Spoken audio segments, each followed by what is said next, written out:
vaquita y luego en el descanso una cervecita.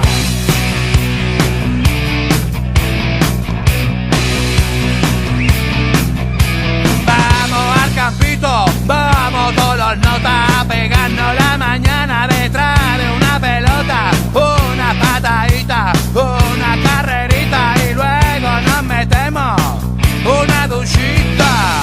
Vaya entrada más chunga que me hizo un defensa. Luego un delantero me remató con su cabeza. Cada vez se ponía la cosa más tensa, hasta que el portero me la metió entre las piernas.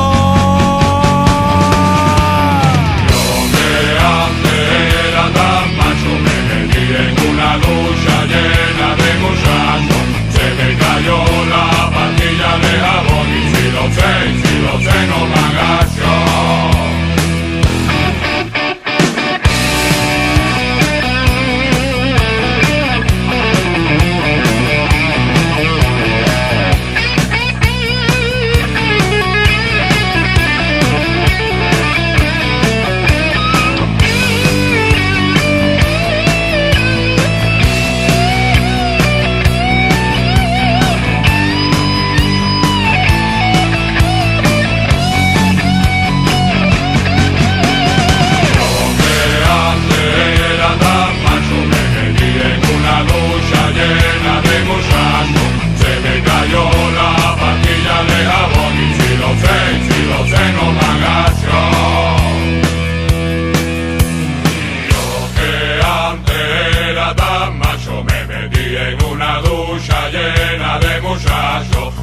Cayó la pastilla de jabón y si lo sé, no me agacho.